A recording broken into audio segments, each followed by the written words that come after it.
Hello, welcome back to Up the Villa. This is our match reaction for Liverpool 2, Aston Villa 0. If you are new around here, make sure you are subscribing. Smash the likes. Let's try and get 800 likes again on this one and comment your thoughts in the comment section down below. I'm gonna kick it off. I'm gonna go there. We have been royally stitched up in that game.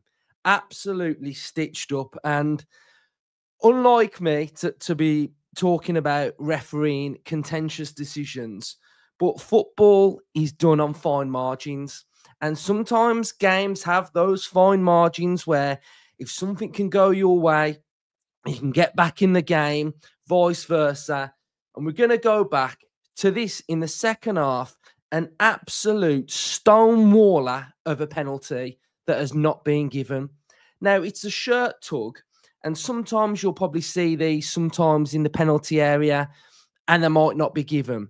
But for me, this scenario right here, the ball is going straight to Pau Torres and his shirt has been pulled back, he's being fouled, and there is no penalty. And at 1-0, Aston Villa were in this game all the way through this game.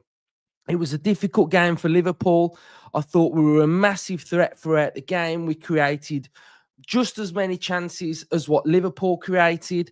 And this moment right here is absolutely shocking. And you know what? The funniest thing about it is,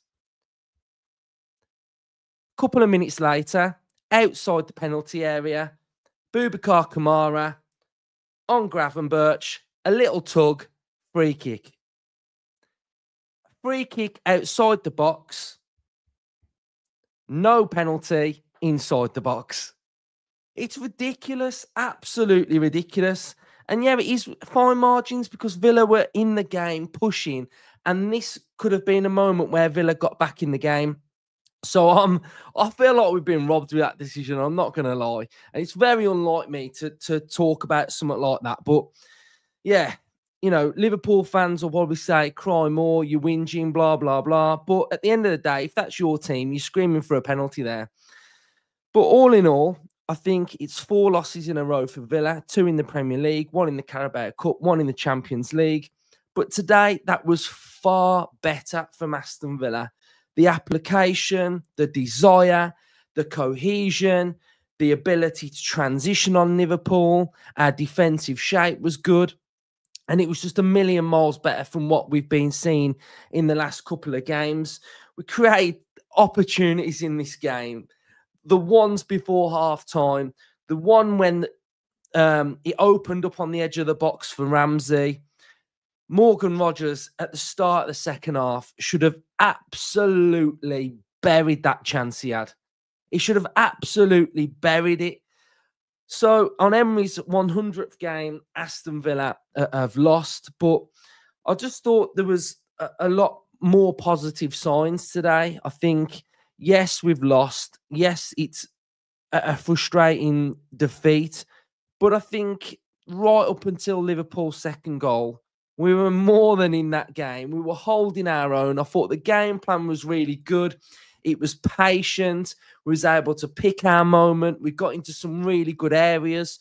At times, it was just that final ball, that little bit of a poor decision. But off the back of that, I'm feeling a lot more positive because I feel like we could have got something from that. I really do. I was even watching it just before Liverpool got the second, thinking, we were so in this game. We were so in it and we were doing so well. But yeah, unfortunately, we've lost. So, you know, there are some really positive things that I picked out on the game. I thought the defensive shape, the way in which we tried to nullify and stifle Liverpool was good. I thought in the first half, we did this really well, especially. And I think our out-of-position shape was quite good. Something that I've not really seen from us before. It was more of a 4-3-3 out of possession. And what we saw was Leon Bailey coming inside a little bit and making that 3. And we were sort of acting as 2 little lines, really. We've got the line in the first area with Bailey, Rodgers and Watkins. And we've got this second one with Tielemans, Ramsey and Onana. And I thought we really nullified them in central areas. I felt like Liverpool found it really difficult today to play through us and create chances. The shape was brilliant in the first half and in the second half. And yeah, I just thought Bailey was good defensively, got into some good areas. Yes, final ball sometimes and etc. But I think all in all, it was decent. And like I mentioned earlier, Ramsey had that opportunity.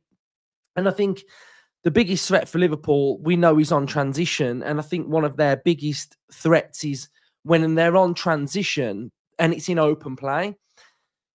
And I think with, the corners, especially the first two corners, because the first one they scored off, the second one we didn't learn, and then they were through again. But after that, we decided to put Conser, and he was a bit of a blocker. So that was better that we learned from that mistake. And I think it was more not first phase of those corners, it was the second phase, because the first phase went in on the goal that they scored, and we tried to sort of keep it alive. And on that second phase, they were able to react a bit quicker with Van Dijk. He played that ball over the top, and our shape defending that corner was terrible. We got Luke Dean and Bailey, who were too far forward. We didn't react. Liverpool were just electric on that break. And then for that second one, I was absolutely livid. I was fuming because I thought you've had the biggest warning there, and they've scored from it. Fix up, and then Emery fixes up, and he puts Conser there, and that was fine. So towards the end of the second half, we had the Onana header, good save. We had the Luka Dean that just sort of narrowly couldn't keep it in. That was an opportunity. We had Ollie Watkins with a big opportunity. So in the first half, we had ample amounts of opportunities. We created stuff, and I thought it was good apart from those corners. And then we start the second half with that absolute gilt-edged chance from Rodgers, who was, he cut in, opened his body, gotta bury it. That's like the opportunity and the feeling of what Spurs had against us, coming out when they got their goal, bit of momentum shifter. And yeah, he needs to bury it. And we had Philogene got into a decent opportunity. So it was just nearly moments at times, but there were some good opportunities in there as well. So yeah, all in all, not bad. I think one of the big things that I realised from that game, and I think this is a credit to Liverpool of how good they are, but their strength is a joke.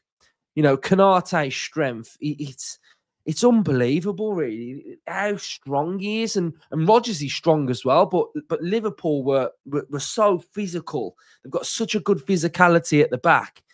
At times, Watkins was getting into that area where you want him in that channel. He's a 1v1, and he was just bumped off it. Like, the physicality there was just night and day between Konate and Ollie Watkins today. And yeah, we got in the good opportunities, good areas where we want to hurt them. But I think that defensively, Liverpool are so solid, and that's one of their biggest strengths. And I think especially in the second half, a testament to how good we were posing them problems, that they actually sort of had that 5-minute spell where they were just knocking it around and just trying to take that tempo out of Villa and try and get Villa to be dragged out of shape. And we just weren't being dragged out of shape. We were so disciplined and organised, and I wouldn't say we were strong.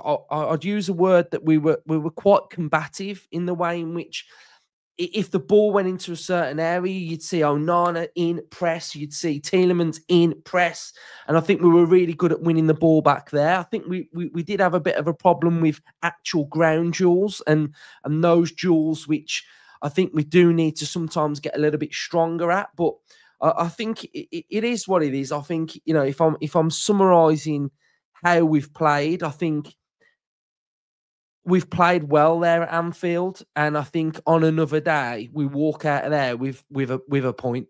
I think we deserved something from that game, in my honest opinion.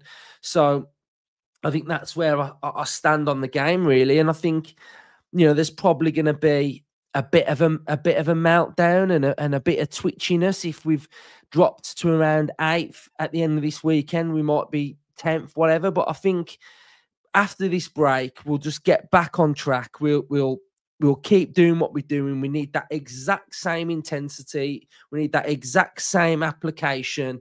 and the results will turn around. I'm more than confident that those results will turn around because, you know, I did fear for us today. I felt like we would probably get turned over 3-4, something like that. They'd create loads of opportunities that carve us open at will.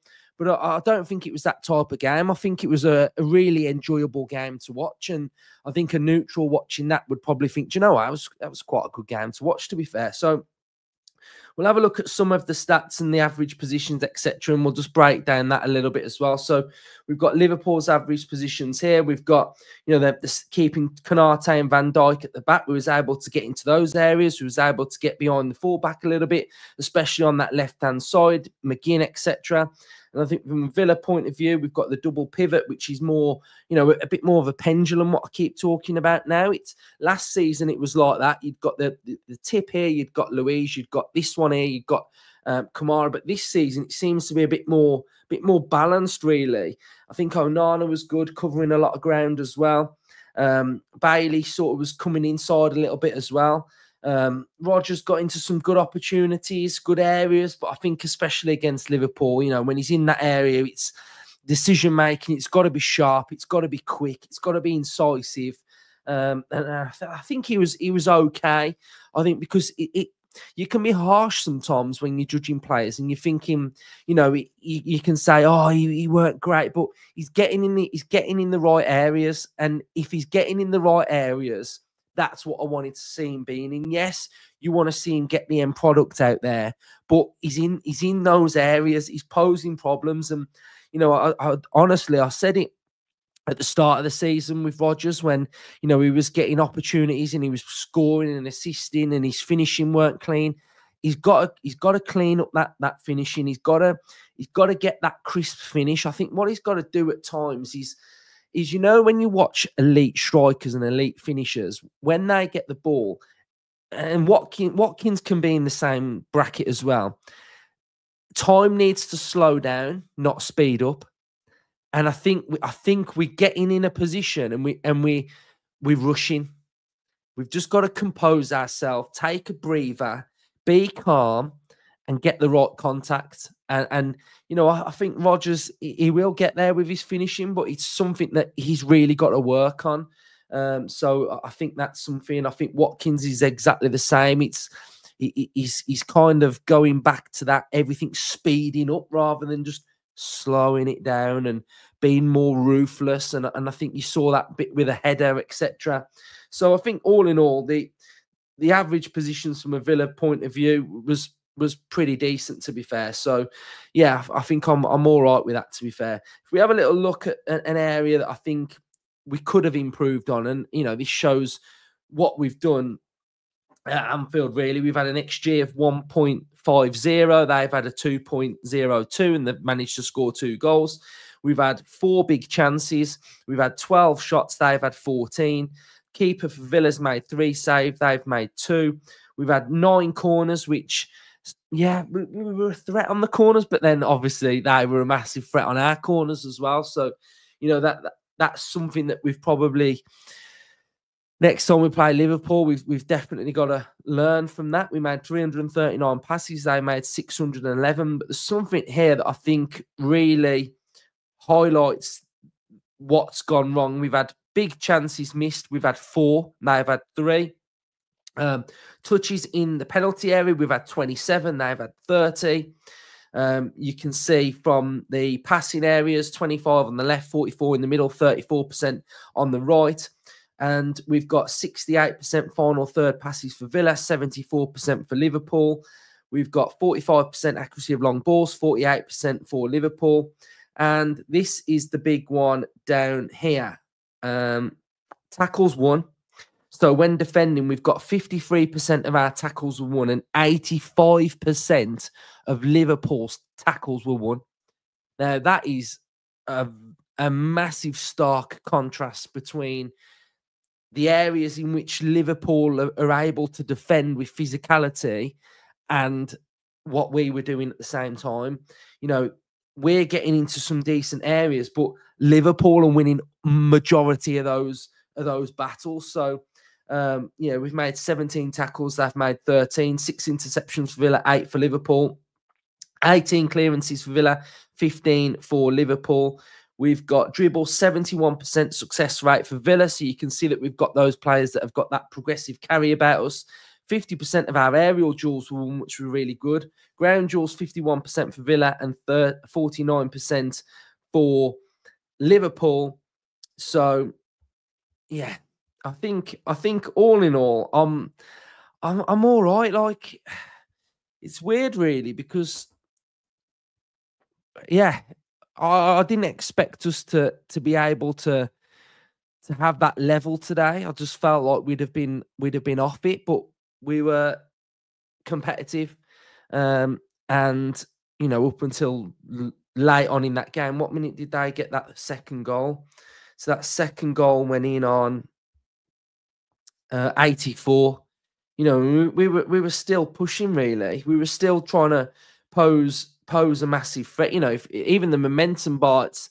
It's not the best from Villa, but you look at that first half, and we got that massive spike in the first half. That's a sustained period of time for Villa in the first half, and then towards the second half, you can see just before they've scored, we've got that momentum there. And we're the ones that are pushing. And then we've been done on the counter. Poor header from Carlos, and Salah's clean through. There was one moment when Konsa made that great tackle as well. And I think Philogene was better. I think defensively he was better when he got in that 1v1 moment. And I think he just looked up and he saw Van Dijk in front of him and he thought, well, what do I do? And I think sometimes just get in that area, be ruthless, just take a touch out your feet and smack it. In those areas, in those moments, we were all right, to be fair. So, yeah, I don't think I can say much more, really. But, I think you can see here that when that moment is in there and we should have had that pen, nobody is going to tell me that is not a penalty. Nobody. And I'll go back to it because if the ref has blown for this, so the ref has fundamentally blown for that as a foul, that is a foul. Nobody can tell me otherwise. Nobody can tell me. We have had other penalty shouts as well in this game as well, but joke, absolute joke. We've been robbed on that decision. We have been robbed on that decision. But this break now, this international break, it's coming at the right time because if we play like that and defend those transitions slightly better, then we've shown that we can compete with Liverpool. We know that we can compete with most top teams anyway. Yeah, sometimes we'll have a bit of a mare. We're in a little bit of a sticky patch, but keep performing to a decent level and the results will come and we will be absolutely fine. And I think Unai, over this break now, can have a real good, solid look at everything. Video analysis of individual players that can be coached differently. We can have a look at the system, personnel. He can look to tweak stuff. He can bring in some new ideas. It is literally coming at the best time for us. So, yes, we'll see how we go. Right, so we're going to have a debrief tomorrow. Me and Earl will debrief it. And then we'll have content coming out next week as well. So if you've got this far, make sure you're smashing the likes. Let's have 800 likes. Subscribe to the channel if you're new. And I want to hear all of your thoughts in the comment section down below. Up the Villa.